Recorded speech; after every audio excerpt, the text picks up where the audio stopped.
네, 오늘 본문은 제목은 노아의 세 가지 나무라는 제목입니다. 제가 지난 수요일 날 나무에 대한 설교를 시작을 했는데요. 오늘 주일로 한번 가져와서 여러분에게 이어서 말씀을 전하려고 합니다.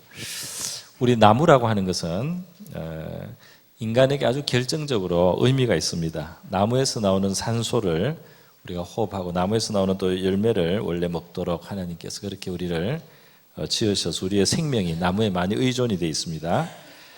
특별히 우리 선과 악을 알게 하는 나무의 실과를 먹었다는 에덴 동산에서 일어난 그 사건, 바로 선악과 나무와 관련해서 인류가 타락을 했죠.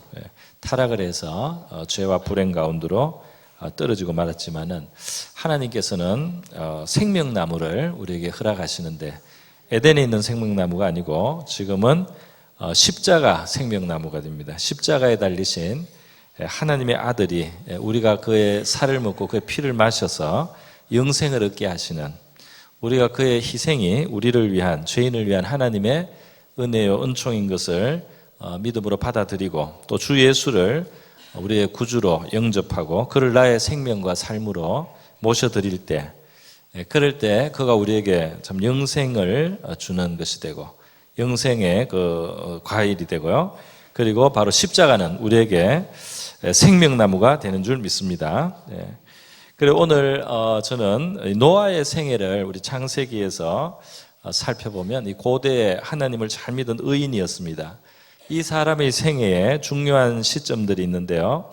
그때마다 이 나무가 또 공교롭게 등장을 합니다. 그래서 노아가 경험했던 세 가지 나무를 중심으로 해서 우리가 노아의 생애와 그의 신앙을 살펴보고 또 하나님의 구원의 도리를 이 시간 함께 생각해 보도록 하겠습니다.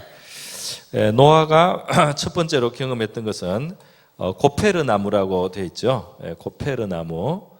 이 고페르라는 말은 좀 우리에게는 어려운 원래 그쪽 말인데, 이스라엘 말인데 옛날 번역에는 잣나무라고 했습니다. 고페르 나무를 이것을 그냥 잣나무라고 해서 아마 가장 비슷한 나무가 잣나무가 아니었나 싶습니다. 시으시죠? 네, 잣나무였습니다. 그래서 고페르 나무는 홍수 전에, 홍수가 일어난 이 노아의 시대에 대홍수로 하나님 인류를 한번 심판하셨는데요. 그 홍수 전에 고페르 나무와 노아는 관계가 있어요. 바로 고페르 나무가 재료가 되어서 하나님이 방주를, 큰 배를 만들게 해서 그 홍수 심판에서 구원받도록 하신 거죠. 그 다음 이 방주를 타고 있는 동안에 나무가 하나 나옵니다. 방주가 이제 홍수가 막 일어나서 하늘에 비가 쏟아지고 또 땅의 샘들이 터져서 이 지상에 물이 가득 막 차서 산 봉우리까지 다 잠기는데요. 그 상태로 상당히 오랫동안 시간이 갑니다. 보면은 한 1년 10일 정도, 1년 열흘 정도 결국 들어가고 나오는데 1년 열흘 만에 방주에서 나온단 말이에요. 그때 그 방주에 있을 때 노아가 감람나무를 경험하게 되는데요. 이 감람나무 전체를 본 게 아니고 감람나무에 새 잎사귀, 잎사귀를 하나 비둘기가 가지고 오는데 그거를 그가 보고 확인하는 사건이 있는데 이것이 아주 의미 있는 사건이었습니다. 세 번째로 노아의 생애에서 중요한 나무가 나오는데요. 그것은 방주에서 나온 다음에 다시 이 땅에서의 삶을 재개할 때 포도나무가 나오죠. 포도나무가 나와서 이 포도나무와 관련된 사건이 노아 자신과 또 그 후손들의 미래와 운명에 큰 영향을 주는 그런 일이 있습니다. 그래서 이 세 가지 나무를 오늘 한번 살펴보면서요, 간단하게 우리 한번 성경적인 진리와 교훈을 생각해 보도록 하겠습니다. 이 방주의 그 크기가 아주 자세하게 나와 있습니다. 인류가 너무 죄를 많이 지어서 하나님이 홍수로 세계를 덮으려고 하는 거예요. 그래서 사람들이 죽는데요. 사람은 죽는 게 아니라 동물들도 그게 죽습니다. 코로 호흡하는 것들이 죽게 되니까 그 씨를 보존하기 위해서 코로 호흡하는 생명체들이 방주로 미리 나와서 홍수가 일어나기 전에 방주에서 보호를 받고 또 거기에 비축한 그 양식을 가지고 살 수 있도록 하나님 그렇게 배려를 해주시죠. 그런데 이 방주의 크기가 14절에는 고페르나무로 되어 있고요. 칸들을 막아라. 그래서 배가 지금도 배를 지을 때 배 안에는 칸들이 있지 않습니까? 또 역청을 안팎에 칠하라 그랬어요. 역청이 방수 효과를 이제 내도록 하나님이 그렇게 다 배려하셨습니다. 15절에 보면은 방주의 크기가 나오는데요. 방주의 크기는 이 길이가 300규빗이라고 했고요. 그다음 이 폭이 50규빗입니다. 그러니까 이 폭의 6배가 배의 길이가 되는 거죠. 네, 이 정도. 그리고 높이는 30규빗이라고 나와 있습니다. 그래서 이렇게 되고 배의 높이는 30이면 한 요만큼 이렇게 되겠습니다. 요 정도 되고요. 3층으로 지으라고 했으니까 요게 3층이 되겠고요. 그리고 위에서 1규빗 아래 창문을 내라고 했고요. 또 문도 만들라고 해서 방주가 제가 잘 그리지는 못했는데 대략 이렇게 여러분이 생각하는 거하고 비슷합니까? 정확하지가 않습니다. 이게 지금 제가 조금 좀 부족하네요. 조금 더 길어요. 조금 더 길어요. 원래 하면 이 정도. 제가 좀 잘 못 그렸습니다. 조금 더 길어요. 이 정도로 됩니다. 자, 300규빗. 규빗은 뭐냐면 이 손끝에서부터 남자 팔꿈치까지 한 45cm 정도, 그 정도로 대략 보고요. 어떤 때는 계산하기 편하게 그냥 50cm로도 잡기도 하는데요. 이것을 이 수치로, 오늘날 수치로 하면은 길이가 135m, 이 길이가 135m가 되고요. 이 높이, 이 폭이 한 22m, 이 폭이 22m, 이 높이는 고는 한 13m, 14m 정도, 아파트 한 5층 높이입니다. 그 정도로 큰 배라는 것을 알 수가 있어요. 자, 이 방주에 대해서 하나님께서는 이렇게 구체적으로 지시를 해주셔서 노아는 이제 그것을 건축하게 됩니다. 거기에 나중에 자기와 가족들, 자기 아내와 세 아들 그리고 세 며느리가 들어가게도 많은 동물들이 들어가서 이제 생명을 보존하게 됩니다. 하나님은 그 당시에 이 땅에 악이 가득하고 사람들이 포악하고 아주 끔찍하고 험악한 세상이 되었을 때 전 세계를 심판하시는데 의인 노아 그리고 그 노아의 가족을 그 의를 하나님께서 구원하시기로 그렇게 마음을 먹었습니다. 이 의인을 구원하시기로 마음을 먹고 심판 중에도 구원을 베푸시는 거예요. 그런데 이 구원의 그 방주를 하나님이 이렇게 구체적으로 수치를 주셔서 지시하셔서 이것 때문에 이제 노아는 사는 겁니다.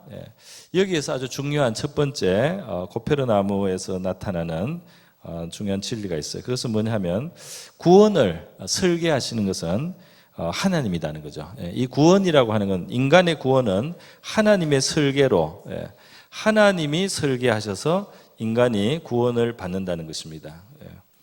여기에 노아가 스스로 심판을 예상도 못했고 또 그걸 어떻게 피해야 되는지도 몰랐고 아무것도 모르지만 하나님은 심판하실 분이 구원의 길을 준비하시고 그리고 구원의 방식을 준비하셨단 말이죠. 그것을 지시하셔서 그래서 구원을 얻도록 하신다. 그래서 오늘날 우리가 어떻게 구원을 받느냐? 그 심판이 있기 때문에 구원이 있는 겁니다. 죄에 대한 심판이 있기 때문에 구원을 받는데요. 이 하나님이 인류를 지금도 구원하시려고 할 때 그 구원은 사람이 고안하는 것이 아니고 바로 하나님이 설계하시고 계획하셔서 구원이 이루어진다는 겁니다. 그래서 바로 하나님이 지금 예수 그리스도를 하나님의 아들을 이 세상에 보내시고 십자가 나무에 달아 죽게 하는데 이때 죄가 없는 분으로 이 형을 당하게 했습니다. 억울하지만 아버지의 뜻을 순종해서 이 형을 받게 하실 때 거룩하시고 죄가 전혀 없으신 하나님의 아들이 죽음으로써 죽지 않아야 될 분이 죽은 그 희생의 값으로 죽고 심판당해야 되는 죄인들이 구원받을 수 있는 그 값을 하나님이 확보를 하신 것입니다. 그래서 누구든지 하나님께서 우리를 구원하시려고 그 아들을 보내서 희생시켰다는 이 사실을 믿음으로 받아들이는 사람, 이 사람이 바로 생명나무가 되는 십자가에 달린 생명과 실인 예수 그리스도를, 그 피를 먹고 그 살을 먹는 사람이 되는 겁니다. 그 희생이 나를 위해서 하나님이 예비하신 것이다 하는 것을 받아들일 때, 나는 그의 희생을 받아서 나는 죄 사함을 받아야 할 사람이라는 것을 내가 인정할 때 바로 우리가 생명나무 과실을 먹는 것이 된다 이 말입니다. 그런데 이 죄가 없고 거룩하신 하나님의 아들이, 성령으로 잉태되어 세계에 오신 하나님의 아들이 이렇게 대신 죽고 대신 희생하고 우리는 그의 희생의 값으로 살아나는 바로 이 원리, 이 방식, 이것이 바로 하나님의 설계라는 거예요. 이 방식이 하나님의 설계라는 거예요. 우리에게 수양을 하거나 돌을 닦거나 어떤 선행의 정도, 우리가 누추하지만 이 선을 어느 정도 하는 것 같지 않습니까? 그런 것으로 하나님이 구원하지 않고 그 아들의 희생으로 우리를 구원하는 이것이 하나님의 계획이요 설계다 이겁니다. 이것을 위해서요, 하나님께서는 오랫동안 그 하나님의 부르신 자들과 또 그 택하신 이스라엘 민족 속에 이 제사제도, 희생제사제도를 두셨어요. 희생제사. 그래서 이 깨끗한 양이나 또 염소나 송아지나 소나 이런 것을 죄인을 위해서 대신 피 흘리는 겁니다. 피 흘리고 그 죽게 하는 거죠. 그리고 불사르고 이렇게 하면서 이 희생을 통해서 죄가 대신 처리가 되는 이 방식을 하나님이 계속 보여주시고 시행을 하게 하셨어요. 그래서 바로 이 십자가의 사건이 일어날 것을 미리 예고하시고 그 원리를 미리 보여주신 겁니다. 그렇기 때문에 예수님의 십자가 사건은 하나님의 완전한 계획과 설계에서 된 일이란 말이에요. 그것이 이단, 지금도 오늘날 많은 이단들의 주장 중에 이런 것이 있습니다. 예수가 십자가에 죽지 않았느냐, 구세주가 왔는데 알아보지 못하고 그를 못 박아 죽였다. 나도 지금 재림의 구세주로 이 세계에 왔는데 너들이 못 알아보고 이렇게 핍박을 한다 그럽니다. 그러면서 예수와 자기를 이제 동일시 같이 높이를 맞추는 거죠. 그래서 예수가 처음 오셨을 때 그의 그 대제사장과 그 당시 종교 지도자들이 예수를 배척했고, 그리고 예수님의 제자들마저 예수님이 마지막 순간에 예수님을 버리고 도망가고, 또 예수님을 소개했던 세례 요한마저 당신이 정말 그리스도냐 아니냐 이렇게 왔다 갔다 헷갈리고 했기 때문에 예수님이 온전한 대접을 못 받으시고 불행하게도 십자가에 달려 죽게 되었다. 그래서 예수의 이 십자가 죽음은 원래 있어서는 안 되는 일인데 다 그렇게 배척을 했기 때문에 불행하게 죽고 인간의 구원이 이때 온전히 이루어지지 못하고 부분적으로 이루어졌다 그래요. 부분적으로 이루어졌기 때문에 그 나머지 일을 예수가 나한테 부탁했단 말이야. 그래서 지금 내가 마지막 구원을 완성시키는 자로 왔다. 이것이 대표적인 지금 우리나라의 굵직한 이단들의 주장 중에 있습니다.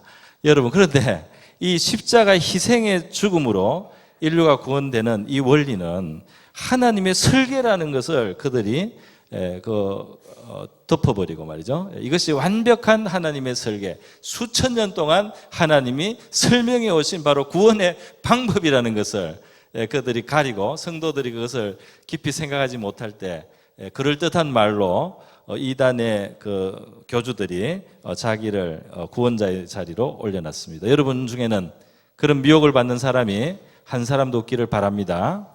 이 십자가 죽음, 대신 죽는 이 희생, 물론 제자들이 예수님을 버려두고 도망가고 세례요한도 헷갈려하고 대제사장들이 예수님을 배척하고 안 받아들인 것이 인간적인 표면적인 이유는 되었지만은, 그러나 하나님의 아들이 와서 이렇게 대신 죽는 이 죽음의 그 원리는 원래 하나님이 계획하신 하나님의 설계라는 것입니다.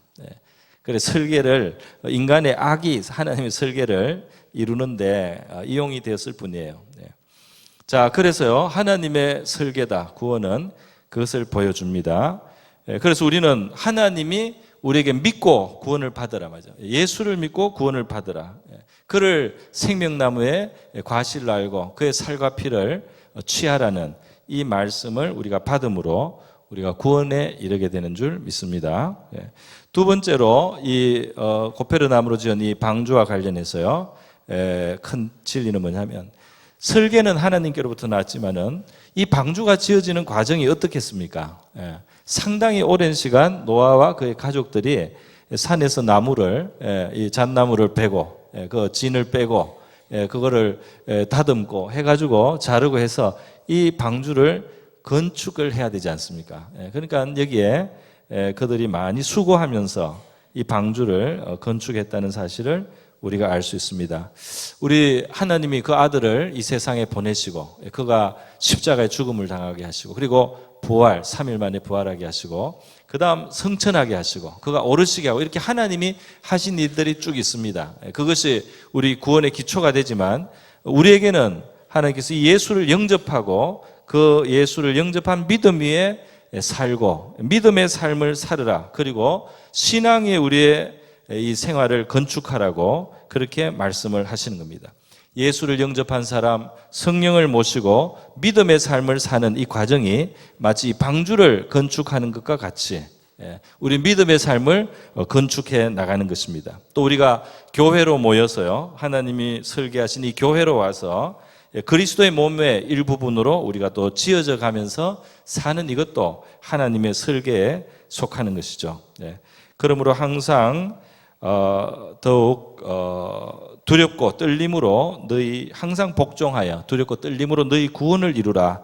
우리의 구원에 우리가 이루어가는 부분이 있다 말이죠. 우리가 노아가 가만히 그냥 있어서 뭐 줄만 붙잡고 그냥 구원을 받은 것이 아니고 하나님께서 이 방주를 짓게 하신 것처럼 우리도 구원을 이루어가는 우리의 삶이 있다는 사실입니다.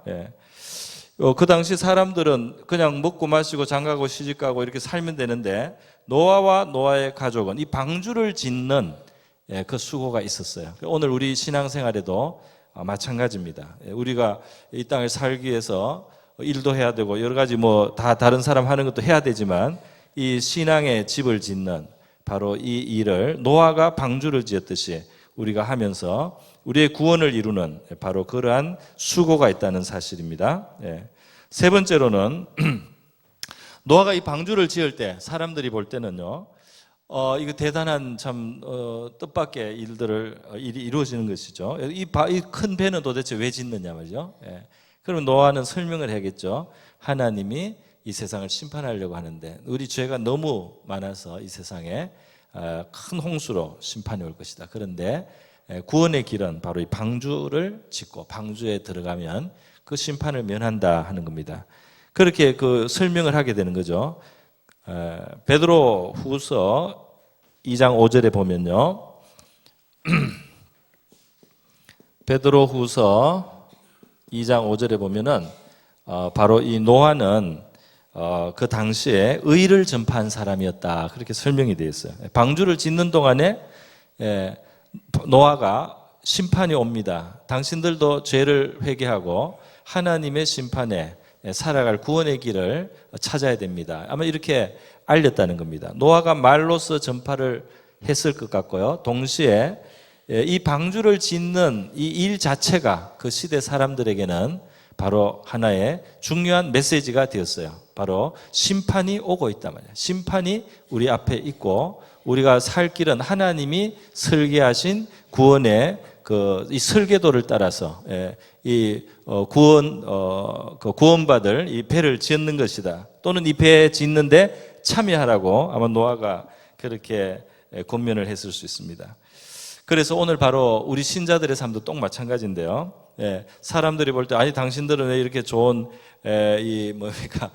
가을에 주일에 산에 안 가고 말이죠, 공원에 안 가고 그 교회에 모여서 그렇게 있냐 말이죠. 이상합니다. 왜 거기에 그 헌금을 드리고 그렇게 하고 있습니까? 이렇게 사람들이 생각을 하잖아요. 근데 바로 이러한 삶을 살고 있다는 그 자체가 이 세상에 대해서 우리가 증거하는 바가 있다 이 말입니다. 우리가 이렇게 해야 될 이유가 있는 거죠. 하나님이 계시고 하나님께서 우리를 부르시고 또 우리가 이 땅의 죄 가운데 함께 심판에 이르지 않게 하시기 위해서 하나님이 우리를 부르셨기 때문에 우리가 이렇게 하고 또 이런 식으로 믿음의 삶을 살고 이렇게 우리가 우상에게 절하지 않고 우리가 어떤 불의에 우리가 동참하지 않으려고 애쓰고 하는 이 모든 우리 신앙의 삶은 바로 이유가 있다는 사실을 우리의 삶을 통해서 증거하게 되는 줄 믿습니다. 그래서 노아의 방주가 지어가면 지어갈수록 그 모습이 드러나면 드러날수록 그 시대에는 바로 장차 오는 심판과 심판 중에 구원하시는 하나님의 구원의 방식이 사람들의 눈에 사실은 증거되고 있었다 이 말입니다. 마찬가지로 우리 신자들이 신자다운 믿음의 삶을 살면은 그 자체가 이 세상에서 동일한 메시지를 하는 것인 줄 믿습니다. 자, 그것이 고페르나무와 관련된 노아의 삶 속에 있는 하나님의 구원이었어요. 이건 경고가 되는 거죠. 그런데 이제 홍수가 일어났습니다. 노아 600년 2월 달 17일이라고 본문에 나와 있어요. 본문 7장 11절에 그렇게 아주 나와 있습니다.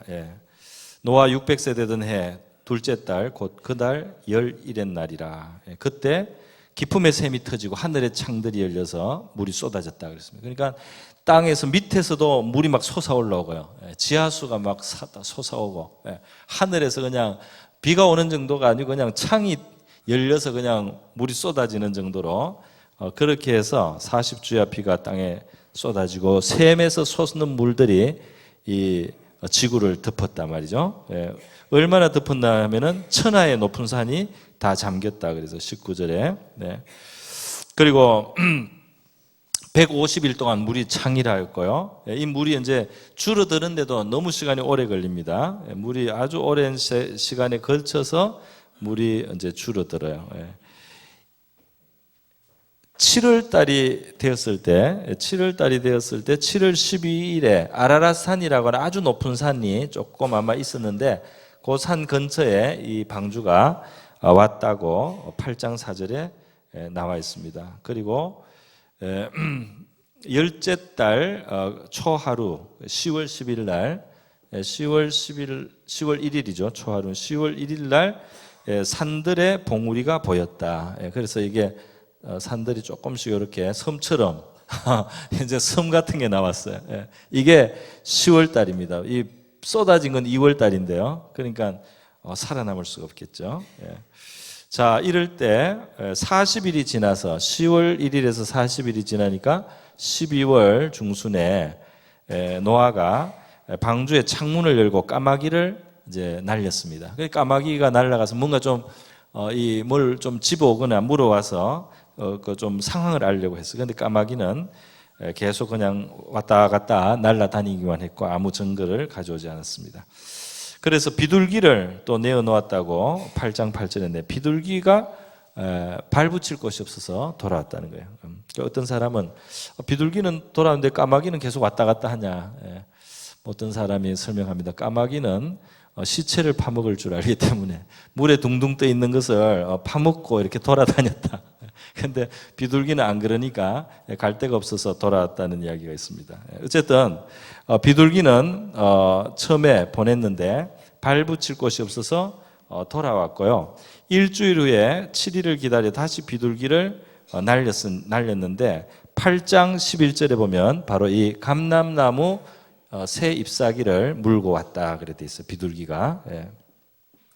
비둘기.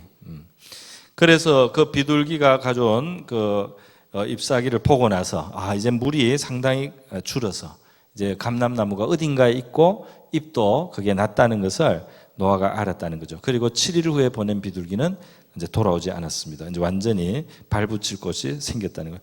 요렇게 어딘가에 이제 땅이 확보가 되었고 이제 식물들이 자라고 나무가 이제 자란다는 것을 노아가 알고도 시간은 조금 더 걸립니다. 그래서 600년에 왔는데 601년 노아 601년 13절에 의하면 8장 13절에 노아 601년 첫째 달 초하루 1월 1일에 이 땅에 물이 그쳤어요. 방주 뚜껑을 제꼈다 그랬어요. 지면에 물이 거쳤고 둘째 날 20일에 2월 27일에 땅이 말랐기 때문에 이때 하나님이 나오라 이렇게 하셔서 요때 나왔다고 되어 있습니다. 그러니까 600년 2월 17일에 들어가서 그 다음에 2월 27일에 나왔어요. 이때 벌써 12월 요때 비둘기를 통해서 잎사귀를 보고 이제 나갈 때가 다가온다 하는 감은 잡고 소망을 가지고 기다렸던 것입니다. 여러분, 이 감람나무 홍수 이제 끝나가면서 물이 말라가면서 이 감람나무 잎사귀를 노아가 가졌을 때 여기에 굉장히 깊은 뜻을 우리가 한번 생각해 볼 수가 있습니다. 하나는 뭐냐면 그렇게 무서운 심판이 있었지만은 다시 살아나더라 말이에요. 이 땅이 다시 살아나고 이 자연에 주신 하나님의 이 생명의 복원력이 너무나 강력했어요. 다시 살아납니다. 특별히 이 감람나무, 올리브나무입니다. 이 올리브나무는 그 나무들 중에도 그렇게 이 생명력이 강하기로 유명하대요. 성지순례 가면은 예수님이 마지막 그 밤에 기도하셨던 겟세마네 동산이 있는데요. 거기 올리브 나무가 그 감람나무 숲입니다. 나무가 아주 크지는 않은데요. 굉장히 굵고 굉장히 오래된 느낌이 나는데요. 그 나무들 중에는 나이가 2000살이 넘은 나무가 있다는 거예요. 지금도 보면은 진짜 수천 년 묵은 나무 같아요. 그래서 이 예수님이 기도할 때 들었던 나무가 지금도 거기에 있다 이 말입니다. 그래서 이 감람나무 그만큼 생명력이 강한데 그 감람나무 잎을 이제 비둘기가 가져오는 거죠. 여러분, 하나님이 이 자연 세계에 말이죠, 이 심판이나 또 재앙으로 이렇게 해도 다시 싹이 돋고 뭐 불이 산불이 나도 다시 싹이 돋고 이렇게 하는 이 자연 현상 배후에는 하나님의 그 은혜가 심판이나 징계보다 더 강력한 하나님의 그 은혜의 힘, 은혜의 능력이 있다는 사실을 우리에게 간접적으로 보여주는 상징이라고 우리가 한번 생각해 볼 수 있겠습니다. 하나님의 은혜는 인류를 심판하는 것으로 끝나지 않고 다시 인류를 만들어내고 그 인류를 남기고 다 번성하게 하는 이런 일들을 하신다는 거죠. 우리 성경에 보면은 하나님의 은혜가 인간의 죄 때문에 그 은혜가 거두어진 것 같지만 다시 그 은혜가 베풀어지는 이런 사건들이 많이 기록되어 있습니다. 바로 이스라엘 민족의 역사 전체가 그렇습니다. 그들이 죄가 누적되니까 나라는 망해요.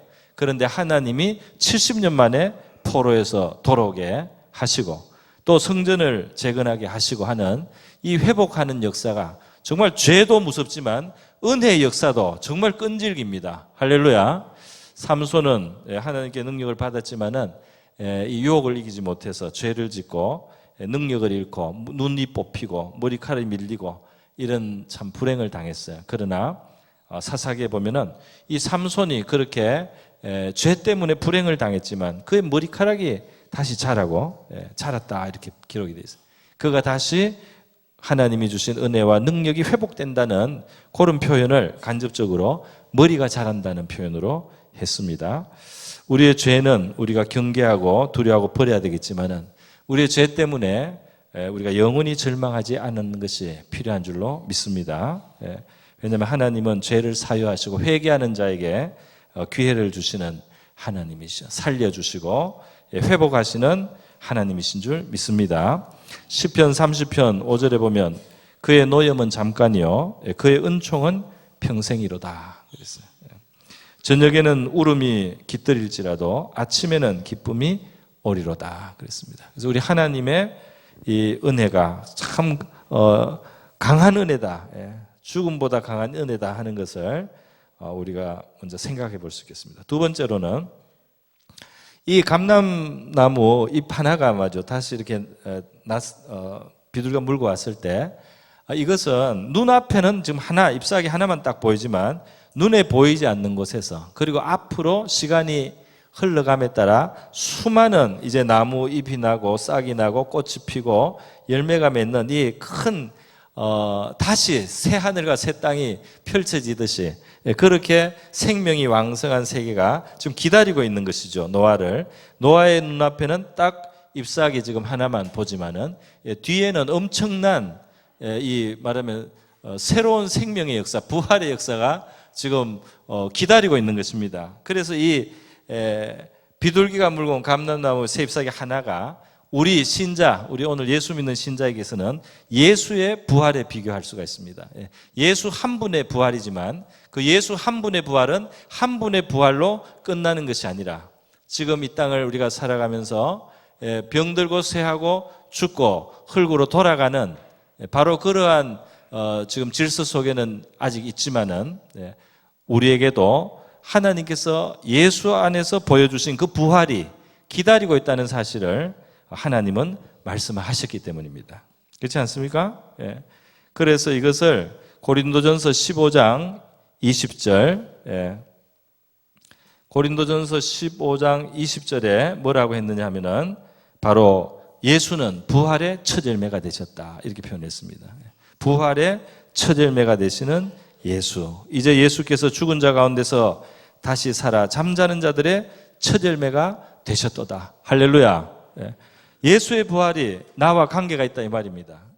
예수의 부활은 예수의 부활, 한 사람의 부활로 끝나는 것이 아니고 바로 이 지금 사망이 지배하고 있는 이 세계에서 연약한 육신을 가지고 살다가 소멸돼야 되는 우리가 예수의 부활을 허락하신 그 하나님이 우리에게 생명의 부활을 장차 주실 것이라는 그 신앙 고백을 우리가 지금 하지 않습니까?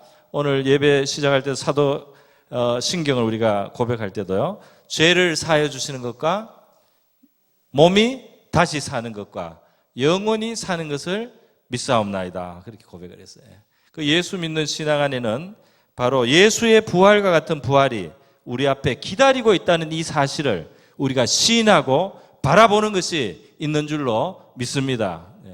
우리 신자에게는 이 부활이라고 하는 것이 멀리만 있는 것이 아니에요. 이것은 반드시 있고 이것이 나중에는 제일 중요한 사건이 될 줄로 믿습니다. 지금 우리가 이런저런 일, 사소한 일, 일주일 가다가 잊어버릴 일도 있고 또 몇 년씩 우리가 영향을 받을 일도 이 세상에는 있지만 그것은 잠시 우리가 영향을 받고 사는 일인데 영원히 우리가 그 영향을 받을 일은 부활입니다. 생명의 부활이 우리가 영원히 우리의 운명을 좌우하는 중요한 일이에요. 그렇지 않습니까? 그것이 기다리고 있다, 이 말이에요. 그래서 우리는 노아가 이 감람나무 잎사귀 하나를 보고 소망을 가졌듯이 그 소망을 가졌기 때문에 더 시간이 지나갈 때까지 인내하면서 있었듯이 우리 예수의 부활을 보고 저와 여러분도 소망을 가질 수 있기를 바랍니다. 이 땅이 다가 아니고 또 이 땅은 어차피 잠시입니다. 그렇지 않습니까? 부활은 영생으로 이어지는 겁니다. 자, 그 잎사귀에서 부활의 그게 있었고요. 세 번째는 뭐냐면은 이 잎사귀를 비둘기가 물고 왔죠. 비둘기가 물고 왔습니다. 그래서 우리에게도 이 소망을 주는, 또 소망의 증거를 주는 존재가 있다, 이 말이에요. 우리에게도 이 비둘기 역할을 하는 것이 있는데 우리에게는 바로 주님의 성령인 줄로 믿습니다. 예수님께서 세례를 받으시는 장면이 마태마가 누가 요한에 다 나오는데 거기에 세례 받는 곳에 항상 바로 성령이 비둘기의 형체로 자신을 나타내셨다는 기록이 있습니다. 그래서 공교롭게 이 비둘기는 성령의 상징이기도 한데요, 오늘 부활에 대한 소망과 믿음도 성령이 저와 여러분의 마음속에 깊은 확신을 주실 수 있는 줄로 믿습니다. 그리고 성령은 항상 미래와 장래에 대해서 희망을 주시는 분이에요. 경고도 하실 수 있지만 이 희망을 주신단 말이에요. 미래에 예비된 은혜를, 미래에 오는 좋은 것들을 우리에게 알려주시고 기대하게 하시는 것이 바로 성령의 역사입니다. 그래서 우리에게도 바로 노아는 그렇게 살았단 말이죠. 노아도 비둘기에게서 어떤 생명과 부활의 소망을 보면서요, 이 어려운 시간을 견디었다. 그것이 그런 면에서 오늘 성도들의 신앙의 생활하고 닮은 점이 있다고 하겠습니다. 마지막으로요, 포도나무죠. 이것은 이제 방주를 타기 전에, 홍수가 나기 전에 홍수 중에, 홍수가 끝나고 나서 포도나무가 중요한 역할을 합니다. 홍수가 끝나고 나니까 이제 방주에서 나오게 되었습니다. 나왔는데 농사를 하는데 9장에 보면 그 농사를 포도 농사를 했습니다. 뭐 다른 농사도 했을 수 있습니다. 포도나무를 심었다. 9장 20절에 나와요. 그런데 포도주를 마시고 취하여서 자기 장막 안에 벌거벗었다. 그런데 아들 중에 하나가 함이라고 하는 아들이 와서 아버지의 하체를 봤다. 그래 이 아들이 나가서 밖에 나가서 다른 형제들에게 막 이야기를 했다. 그랬더니 다른 형제 셈과 야벳이 그 이야기를 듣고 아주 당황하면서요.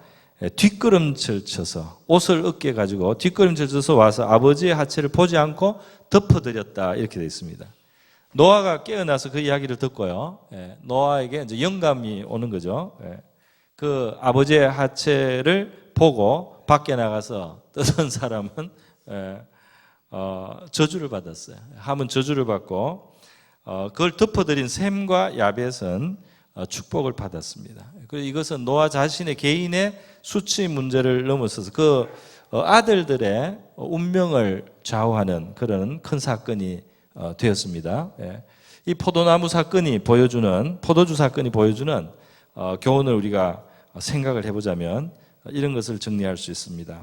왜냐하면 큰 일을 통과하지 않았습니까? 엄청난 일을 통과했습니다. 아주 수고했고요, 오래 기다렸고요, 스트레스도 받았을 수 있고요. 그리고 이제는 나와서 이제 한숨 돌리고, 그 다음에 농사까지 잘 되어서 이제 살 길이 이제 안정된 바로 그런 상태입니다. 한숨을 돌리고 안정을 찾는 그 순간 실수를 했다 이 말이에요.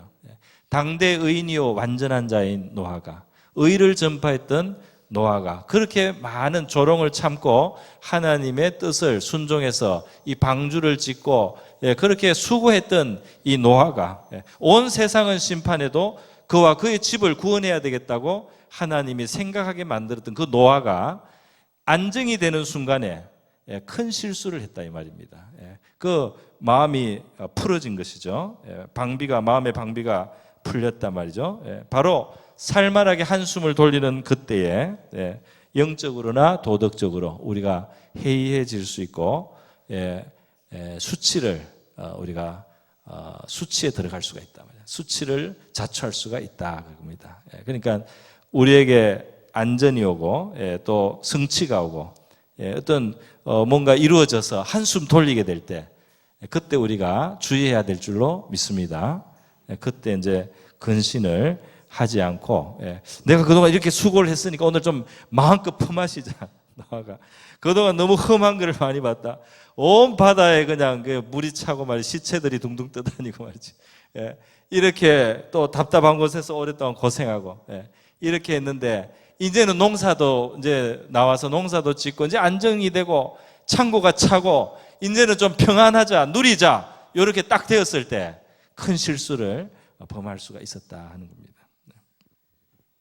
그래 바로 안도하는 순간에 우리가 근신해야 한다 하는 것을 교훈을 먼저 받을 수 있고요. 근신이 필요하다. 두 번째는 바로 술입니다.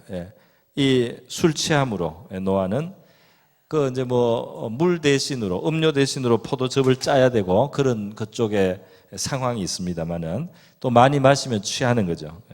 노아는 술에 취함으로 부끄러운 모습을 드러내고 되고 완전한 자 의인이었던 그에게 오점이 생기게 되었습니다. 술이나 또는 세상적인 어떤 위로를 우리가 탐닉하다가 바로 이러한 부끄러움과 수치에 빠질 수 있다는 사실을 우리가 기억해야 되겠습니다.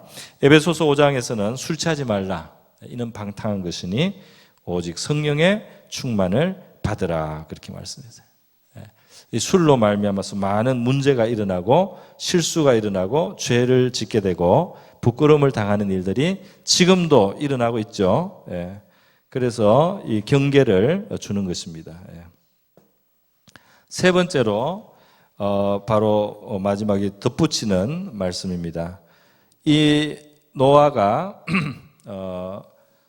의인이었는데도 불구하고 또 그 노아 덕분에 자녀들까지 사실 구원을 받았다고 할 수가 있죠. 그럼에도 불구하고 그의 부끄러움이 드러났을 때 그의 아들이 특히 이 함이 말이죠. 그 아버지의 부끄러움 혹은 의인의 부끄러움을 그 상당히 그 괴로운 일인데 그거를 그냥 버려두고 나가서 더 알리고 이렇게 전파를 했습니다. 이것은 상당히 큰 죄가 되었어요. 그 다른 아들 야벳과 셈이 보지도 않고 뒤로 와서 그걸 옷으로 덮은 거 말이죠. 이것은 축복이 되었습니다. 의인이 실수를 하거나 잘못을 했을 때 우리 조심해야 된다는 거죠. 나보다 의로운데도 실수를 할 수 있다 이 말이에요. 그 사람이 그 실수를 했다고 나보다 덜 의로운 것은 아닙니다. 하나님 앞에서 내가 더 불의한 사람일 수 있어요. 그런데 그 사람의 실수를 내가 이렇게 막 떠벌리면은 그것이 하나님 볼 때는 가정할 수가 있어요. 더 심한 잘못이 있는 그런 가능성이 있는 이런 존재들이 그 의인의 부끄러움을 이렇게 떠벌릴 때는 이것이 큰 저주거리가 될 수 있다는 사실을 우리가 배울 수가 있습니다. 그래서 그 셈과 야벳이 그러니까 의인이자 또 부모이잖아요. 그 부모이기도 한데 그 부모의 수치를 덮을 생각을 하지 않고 이것을 떠벌릴 때 그것이 저주거리가 되었다는 사실입니다. 덮는 자에게는 축복이 있었습니다. 자, 이렇게 해서요, 이 포도나무와 관련된 그래서 그 자신의 수치자 또 그 후손들의 운명에 영향을 미친 사건이 포도나무와 관련되어 있다 하는 거예요. 포도농사와 관련되어 있다. 여러분, 그래서 노아의 이 생에 있었던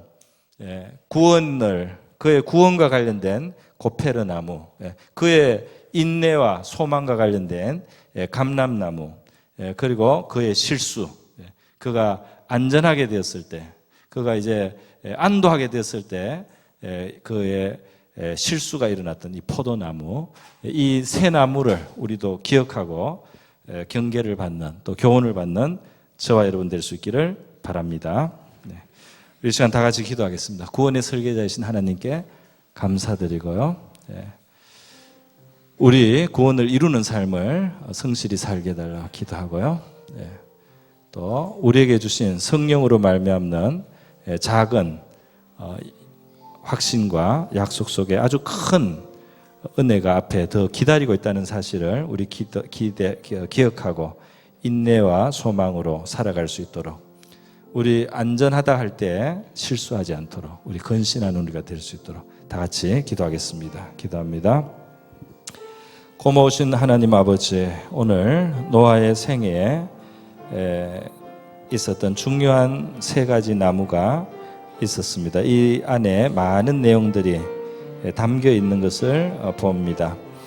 구원의 설계자이신 하나님, 고페르 잣나무를 통해서 구원을 예비하신 우리 하나님, 오늘 예수 그리스도의 십자가 안에 믿음의 방식으로 우리를 구원하신 하나님의 이 구원의 설계를 우리가 확신하고 감사하며 믿음의 삶을 살게, 믿음의 건축을 하는 저 우리 성도들 되게 하여 주옵소서. 하나님 아버지, 험악한 환경 또 답답한 환경이지만 비둘기가 물고 온 감람나무 새 잎사귀 속에 큰 소망이 있었던 거죠. 오늘 성령이 우리에게 오시고 믿음의 확신을 주시고 위로를 주실 때 하나님 아버지, 그 앞에 놀라운 은혜의 세계가, 부활의 세계가, 영생이 아버지 우리 앞에 예비되어 있으며 기다리며 우리의 미래에 하나님이 지금 주시는 작은 위로, 작은 기쁨 속에 하나님의 놀라운 하나님의 예비하신 은혜가 기다리고 있다는 사실을 우리가 기억하게 하사 낙심하는 자 없게 하시고 피곤한 자가 힘을 얻게 하옵소서. 그가 이제 안심하게 될 때 실수했던 것처럼 주님 우리 조심하고 건신할 수 있도록 도와주시옵소서. 고마우신 하나님 아버지 감사드립니다. 노아의 생애 세 가지 중요한 나무들과 관련해서 바로 교훈을 받습니다. 우리가 이 교훈을 마음에 새기고 구원의 설계자이신 하나님을 우리가 감사하며 또 순종하면서 소망 가운데 살아가고 우리를 주님께서 복되게 하시고 우리를 안전하게 하실 때 더 근신하며 믿음으로 살아가는 저 우리 모든 성도들 되게 하사 구원을 온전히 이루게 하여 주시옵소서. 고모신 예수님의 귀하신 이름으로 기도드립니다.